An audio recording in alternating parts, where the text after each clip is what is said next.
Bienvenidos a Visiones y Versiones, programa de divulgación cultural de la Universidad Surcolombiana que se hace con los auspicios de la Vicerrectoría de Investigación y Proyección Social, la División Administrativa de Proyección Social y Proyectos Especiales, la Agenda Cultural y el Centro de Producción Audiovisual. Hoy nos acompaña el doctor Alberto Castillo Lozada, que es dirigente ganadero del Huila, bachiller del Colegio Simón Bolívar de Garzón, fue contertulio de los poetas Guillermo Martínez González y el poeta Armando Cerón, es abogado de la Universidad Externado de Colombia y ha sido una de las personas que ha padecido la guerra en este país. Su padre fue secuestrado 3 veces por la FARC y asesinado en el año 2006. Sin embargo, es un hombre que le sigue apostando a la esperanza, a la paz y al cambio social, por eso apoyó en las elecciones pasadas el proyecto de la Colombia Humana. Bienvenido, doctor Alberto Castillo, a Visiones y Versiones, programa de la Universidad Surcolombiana.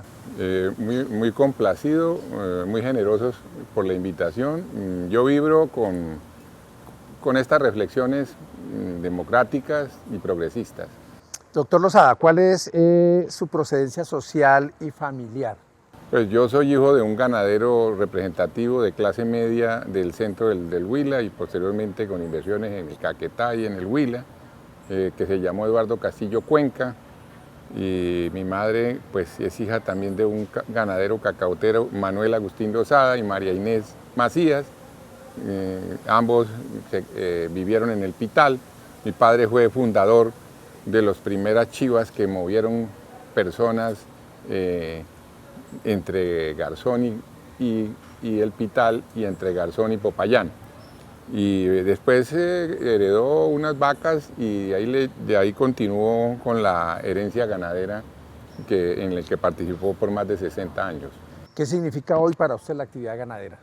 La actividad ganadera pues, es parte de la nación colombiana, porque la actividad ganadera representa, es decir, ocupa a 600.000 familias. Hay una Colombia ganadera que es la menos conocida, pero es la más grande, que es la de los pequeños, porque los pequeños están desde Antioquia y los dos Santander hacia el sur del país. Las grandes ganaderías están en los 5 departamentos costeños, pero si sumamos las vacas que tienen los pequeños son alrededor de 16, 17 millones, y las vacas que tienen los grandes ganaderos latifundistas pues no representan sino 8 o 9 millones de cabezas. Entonces los grandes ganaderos siempre he afirmado yo que son los pequeños. Doctor Castillo, la crisis del sector ganadero ha tocado sensiblemente la legitimidad del gremio, la transparencia de sus políticas, el desempeño de los altos funcionarios y han estado cuestionados porque han estado ligados al paramilitarismo. Sí, en eso yo lo he dicho en voz alta, que las motosierras deben manejarse incluso con mucha prevención, incluso porque hay 2 sectores a los que hay que tener mucho cuidado, que son los árboles y los seres humanos. O sea, la ganadería tiene que tener empatía con el medio ambiente, que tiene que ser una actividad ecológicamente sostenible, y a nivel social pues tiene que ser amiga de toda la sociedad colombiana y no que consideren que sean los de la guerra y la motosierra, como se ha visto, como se ha dicho y como se ha demostrado.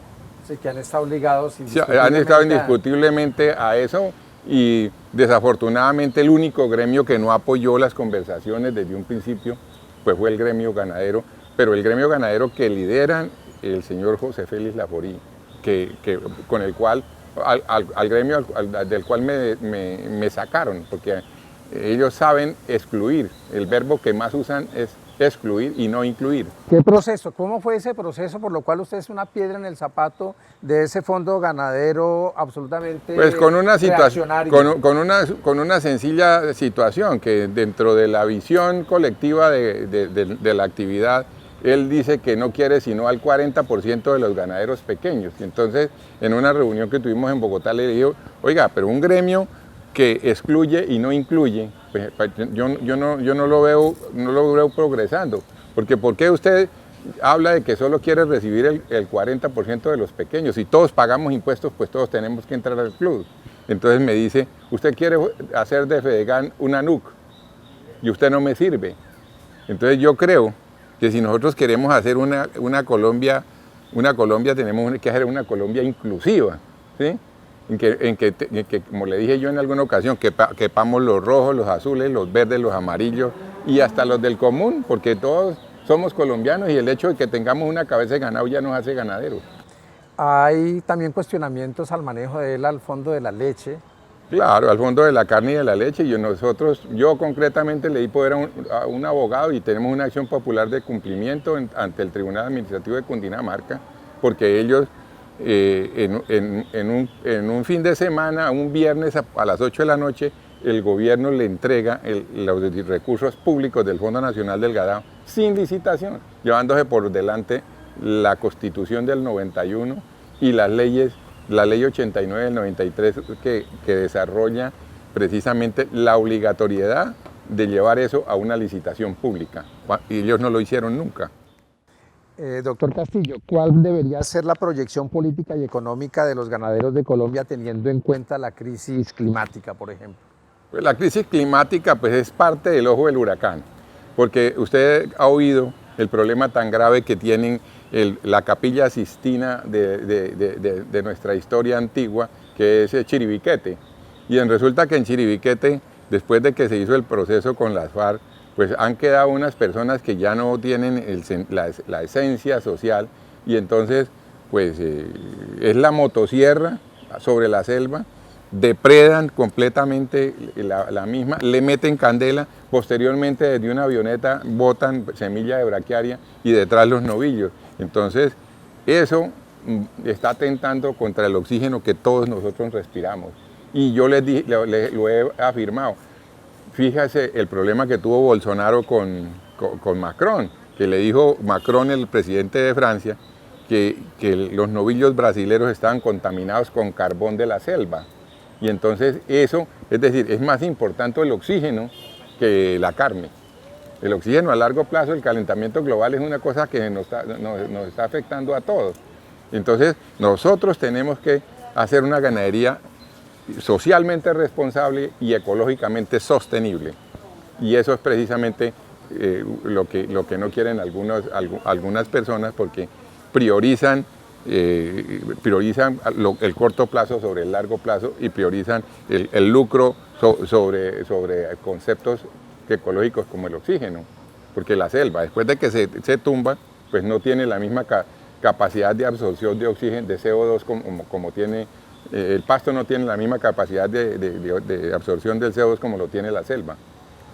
¿Cuál es el llamado que ustedes le harían, por ejemplo, al mundo académico para tener una mayor comprensión del fenómeno de la ganadería, para aportar desde el punto de vista de la ciencia y la tecnología e inclusive sobre procesos administrativos y económicos? No, pues hay una cosa que es muy sencilla, y es que pasa también precisamente porque las élites nuestras no piensan. Nosotros, ¿qué necesitamos? Por ejemplo, ahí siempre hay un sesgo antisur, centro y sur del país, porque si usted va al norte, allá se está exportando, porque los 5 departamentos están conectados con la costa atlántica, pero el sur, o centro-sur, hablando de la Orinoquía y hablando de los 2 Santanderes y Antioquia para abajo, hasta Nariño, pues nosotros tenemos las barreras de las 3 cordilleras, que las 3 cordilleras nosotros todavía no las tenemos con unas autopistas 5G, que dijéramos, nos hace falta una obra que en mi concepto es la más grandiosa, que sería, de pronto con el auspicio de China o los mismos norteamericanos, que son los que tienen la plata, hacer una gran autopista que nos conduzca de Puerto Carreño a Buenaventura, atravesando las 3 cordilleras, para poder pensar en el mercado de Asia, ¿sí? Porque con las trochas que tenemos, nosotros no podemos salir al mercado internacional en el centro-sur de Colombia.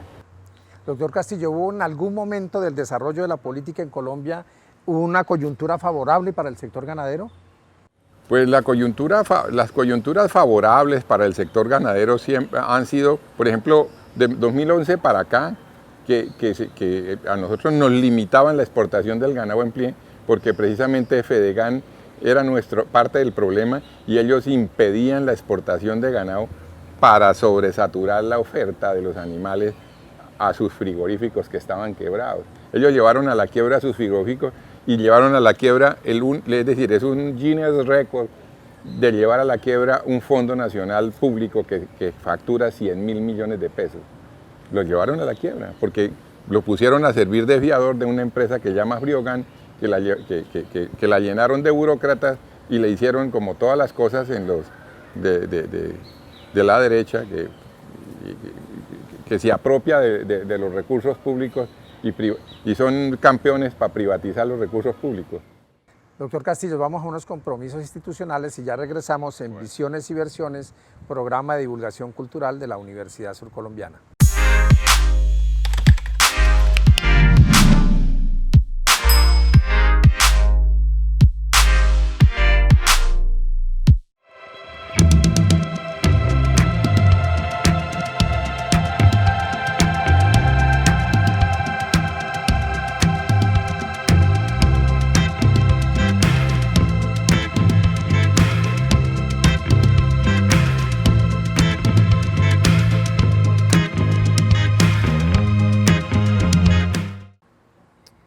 Gracias por continuar con nosotros en Visiones y Versiones, programa de divulgación académica y cultural de la Universidad Surcolombiana. Continuamos con nuestro invitado, el doctor Alberto Castillo Lozada. Doctor Castillo, para las próximas elecciones, ¿quiénes de los que están en el partidor para la presidencia de la República representan de verdad un proyecto político que piense el sector ganadero, que piense a los sectores campesinos y que piense a los pobres de este país?